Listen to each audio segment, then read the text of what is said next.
Jessica, welcome to the Lead, Learn, Grow podcast. Thanks for coming on. Thank you for having me.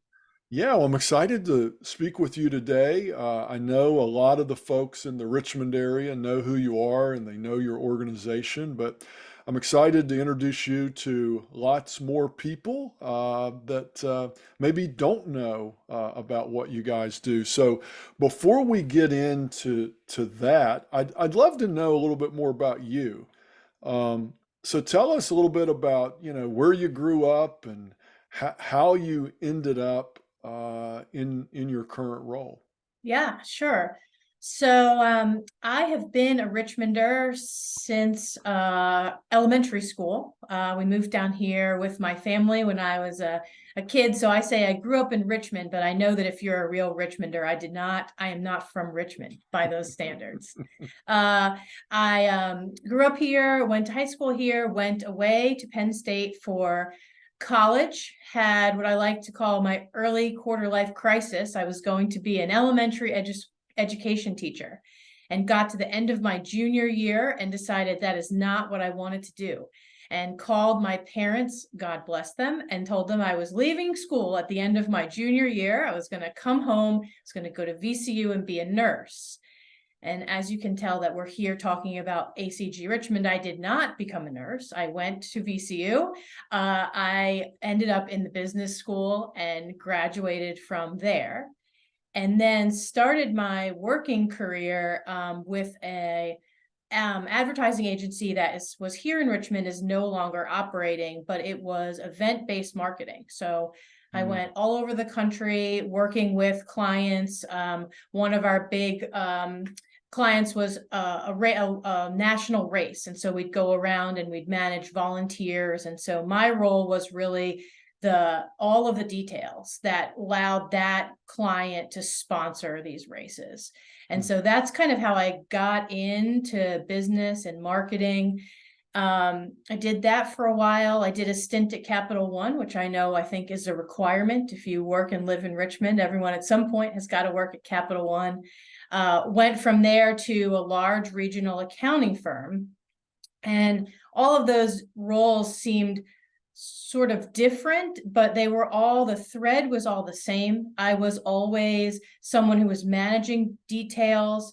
I was managing clients, whether they were internal or external, to focus on things that were sort of tangential to their daily roles. And then from that accounting firm, I had exposure to ACG Richmond. That accounting firm was a sponsor. I got to know very well the previous executive director, and we worked together annually for probably up to 9 years almost. And then she was getting ready to retire. She had started ACG with the local chapter and reached out and said, "Hey, would you be interested? I've really enjoyed working with you. I think you'd be great in this role." And so that was sort of the transition over to ACG Richmond for me. That's coming on 7 years now. Oh, wow. So that's quite an honor to be like handpicked to be the successor. Like, how did that feel? So it was interesting. I didn't realize that was what was happening at first. So she had called and was telling me about the role and asking if I knew anyone who'd be interested. So I actually went home that evening and was talking to my husband about it. And he said, "I think she was asking you." And I was like, "Oh, right." And so anyway, I followed up with her the next day. It was really quite an honor. Like I said, she had started the chapter. I mean, literally, it was this woman and two gentlemen had an idea to start an ACG Richmond chapter. And she had been the organizer, the face of the organization for 20 years. So for her to think that that was a role that I could step into and that she could trust me with was very it was quite an honor. Yeah. So how different being the executive director of an organization like ACG, how different is that than like being in the marketing department at an accounting agency or firm? Yeah, so interestingly, there's a lot of similarities. So if you think about working in the marketing and strategy department of an accounting firm, you're working with, or I was working with accountants whose primary goal is to do accounting and taxes and sell services, right? Mhm. And then I'm over here sort of saying like, yes, but we need to, have flyers for you to take with you. We need to complete proposals for you to pitch for new work. We need to follow the brand standards. And so while it is in support of the work that they're doing day to day, it is not the work that they are doing day to day. And so learning how to work with people who are busy with their own work, knowing that this is in support of what they're doing, but trying to get their attention and give them digestible bites of things to do that can support their daily work while being realistic and understanding about where the majority of their time needs to be. And so association management, especially with ACG Richmond as a nonprofit, I am the only employee of ACG Richmond. Everyone else is a volunteer. So we have a volunteer board, we have volunteer committees that drive various activities within the chapter. And so these are all local business professionals who have full and complete business lives, personal lives, outside interests. And so the strategy, my strategy, and sort of my focus is very similar in that I have to give my volunteers digestible bites of tasks and roles and requests that I know that they can fit into their daily work. This work is in support of what they're doing. Everyone who's a member of ACG Richmond is there because they are part of a business ecosystem in Richmond. It is beneficial to them and their business pursuits to be involved with ACG, but I know that's not their main task. So there's been a lot of overlap in the way that I present information, the timing of requests, and just, again, being realistic about what they can and can't accomplish, given that they have full professional careers that they're also, pursuing every day.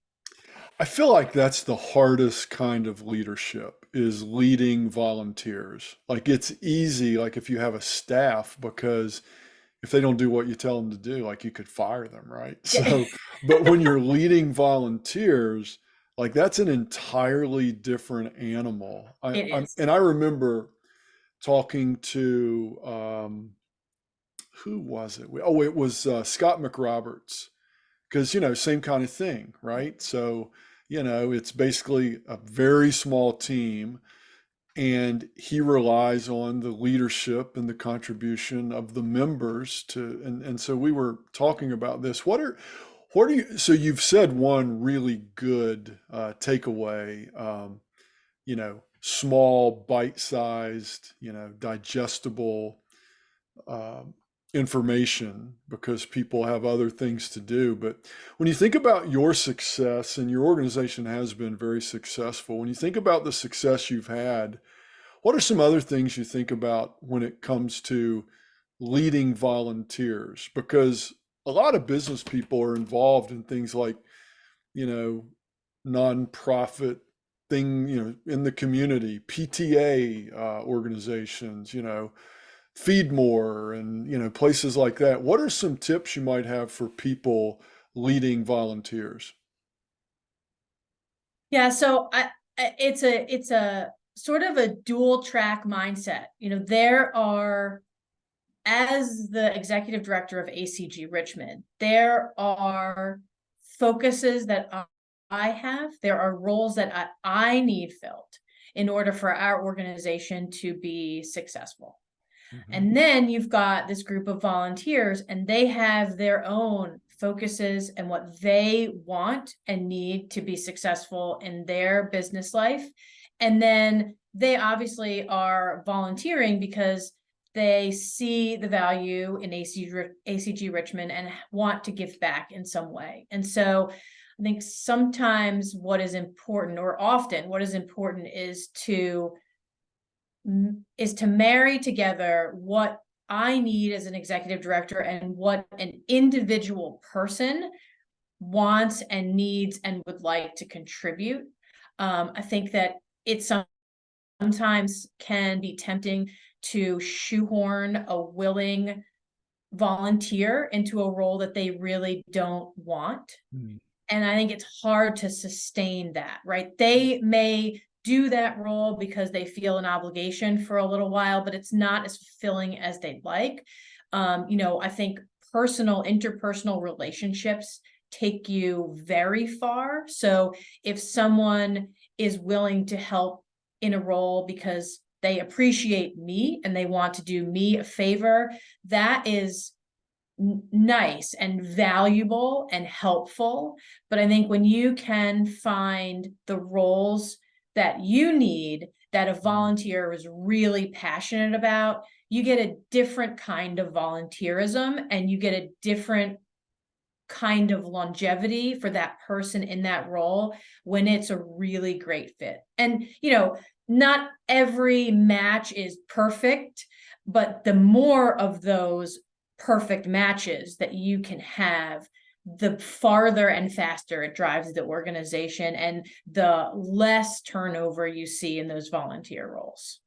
That's a really good tip. And even I think it applies to even organizations that aren't volunteer organizations. I think as you've described it, if you can, I think one of the magic uh, magic pills for leadership is to figure out what people want. So understand someone's personal goals.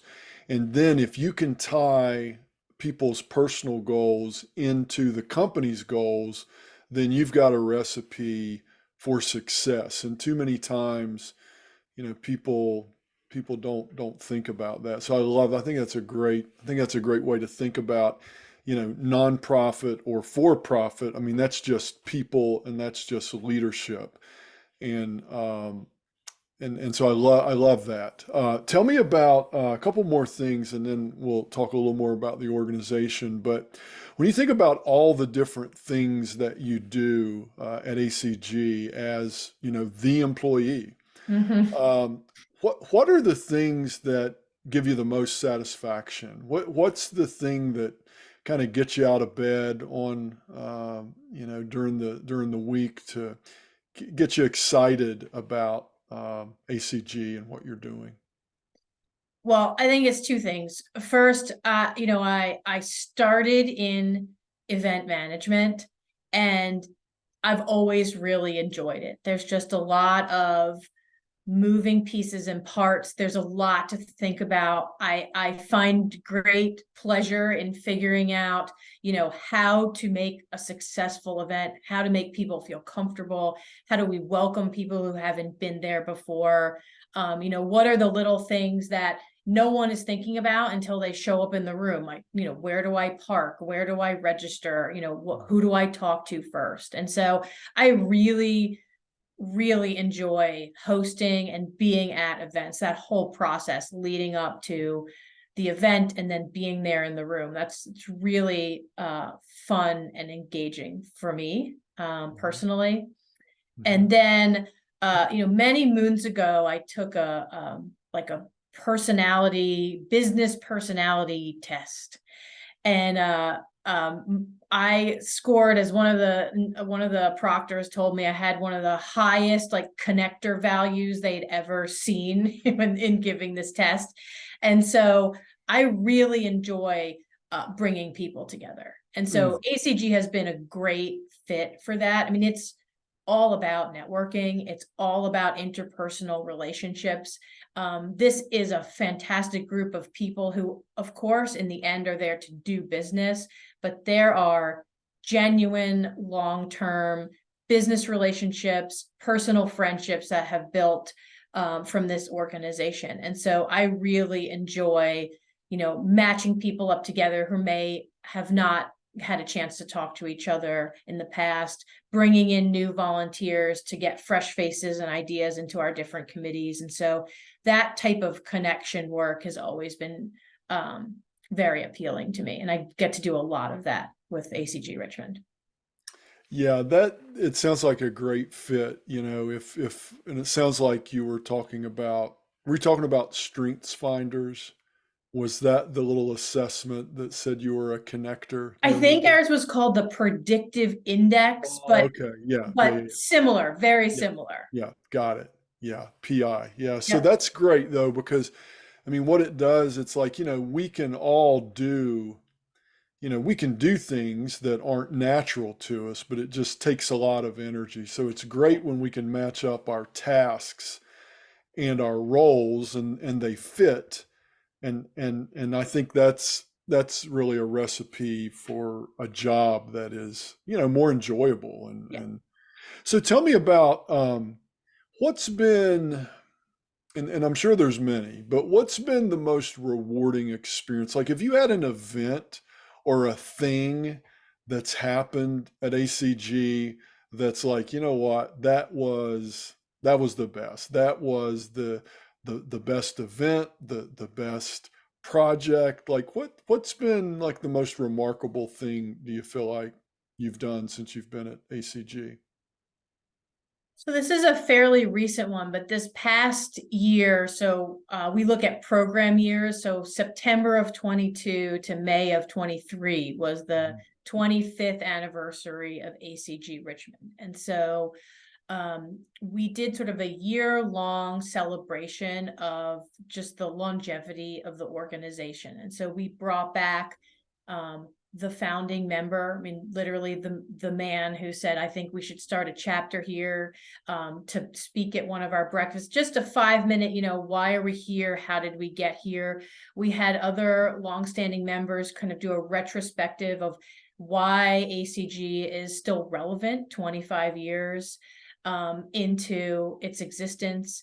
And we had a panel breakfast where we really gathered all of different pieces and parts of what ACG is and had different folks on stage to talk about their roles in a specific industry. And then all of that capped off in May with a 25th anniversary celebration. And we brought back most of the past presidents. We invited past boards. We had current members, the current board, new board members, and just the entire, and then also throughout the year, we did some social promotion of members and deals that had gone on. And it was one of those where we had a great 25th anniversary committee that had started meeting the year before. And, it was one of those things where the best laid plans executed in the way that you had hoped. And so the whole year of celebration culminating in that event, it went really well. It was the way that we hoped it would be, and it was very proud of being able to execute in such a successful way. And then just the feedback of having the past presidents and the current members together, that was something that we hadn't done in such an intentional way in a long time. And so it was just a really great finale to what was a well executed 25th anniversary Yeah, celebration. that sounds great. Like I Yeah. think about like the first member, like that's really cool. Yeah. That A, you, It's you really sort of neat. know who that is, but then you bring the member back. Like that's great. Yeah. Uh, so I guess, that was a great positive story. Now I'll turn it to something negative. I'll just take all the excitement out of the conversation. But, it strikes me, and we talked a little bit about this before we started recording, in the event management space and in the, let's get people together to network and hear speakers and learn and get together and meet people and all that. Well, with COVID in 2020, all of that stopped. Yeah. And I'm curious what you learned, given what you do, uh, that you sort of take with you post pandemic. Yeah.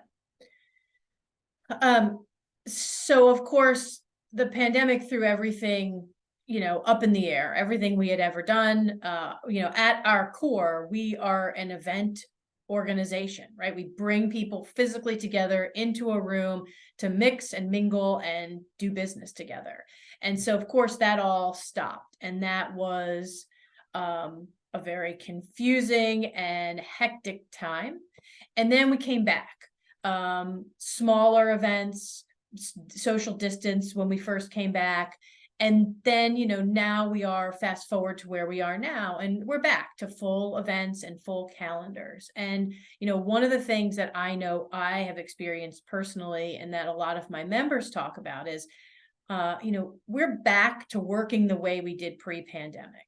But because we had that pause, we got a feeling for what it was like to not be quite that busy, to not have 14 events in a week and running all over the place and in-person meetings and all that entails. That is wonderful and necessary part of life. But I think that pause and then now a back to full steam ahead, people feel that in their lives, right? It feels like you're constantly busy and you can't catch up. And so what that translates to for us at ACG Richmond is people are more selective about how they're spending their time. There are now 20 events a week, again, like there were pre-COVID. And how do you decide what to go to? And, there was a time when we could just say like, ACG is having a breakfast and 50 people would register. And so what we find now is we have to be more intentional about communicating the value. So the value was always there. The speakers and the presentations were, always well targeted and well selected for our group. But now communicating that. So when someone's looking at the 20 things that they could possibly be doing, they can see, what is the value? Who's going to be there? What's the timeline? Are we a timely organization? If I say you're going to be out at 9, are you going to be out at 9 a.m.? And so it's just, I think, more clearly and specifically communicating what's happening at the meeting, the value of the meeting, who's going to be there. And I think that helps people select how they're going to spend their time in this very, very busy time for everyone. Yeah, that's a good lesson. I never thought about that, but I totally agree. I mean, before it used to be, you would almost go indiscriminately, like, oh, if there's a network event, there's going to be business owners, in my world, that's who I work with. And so, yeah, I'll go. And now I never thought about that, but I do. I'm very judicious now about, the things I go to and the things I don't. So, as you were as you were talking about, I was thinking you have probably witnessed, we'll call it witnessed. I don't know if that's the right word, but you've probably witnessed as many networking events as about anybody in Richmond. Like you've probably seen some things. And I wonder if you have any thoughts on like what are some things that people, I don't know, should do or shouldn't do when they're networking. You can pick whichever side of that you want, but what are some of the because I think about, the stereotypical networker, you know, handing out business cards and like all of those characters, but the people that you interact with and the people that seem to get a lot of value out of the organization, essentially they're doing it, mostly to network. What are some of the best practices maybe of being good at doing that sort of thing? Any thoughts? Yeah, that's a good question. I will caveat this answer with I do think that first and foremost being mindful of what organization you are attending and where that organization is. I think ACG is a national organization, and even within ACG, the chapters have their own feel, right? Going to a Richmond event is different than going to an event in New York City is different than going to an event in Texas.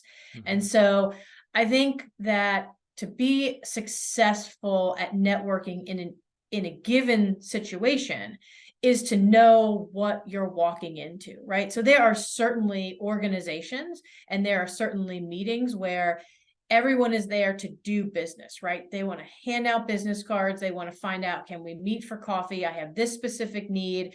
Do you have a client who can do this? Like, let's refer a business. And that is perfectly fine.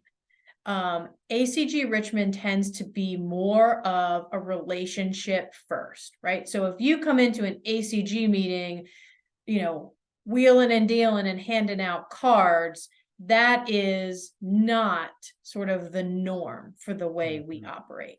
And I think knowing that coming in, there are lots of folks who are happy to meet new people, to introduce them, and to start to build real, genuine business relationships. And so I think knowing that about ACG Richmond when you come, but knowing that about wherever you're going, right? What is the goal of that organization, the goal of the attendees? And sometimes you don't know. You've got to test out an event. You've got to go. And I would say, go and observe, be an observer first, and then plan your participation around what seems to be the norms for that group. I think that's the key to success. There's not a right way or a wrong way. There's just a right place and a wrong place. Yeah. Yeah, and I would guess, you could ask you or, the person like you, say, hey, first time here, if you Yeah. were me, what would you do? Yeah. Right. And Yeah. get some guidance. I've noticed that too in Richmond. Maybe it's a Richmond thing, but it really is. It seems like networking events that you go to in our city seem to be less like in the Shark Tank, and it's more about long term, what can I do to help Yeah. first? And I think that's what makes Richmond such a great business community Yeah. is it's almost unspoken, I Yeah. feel like. Yeah.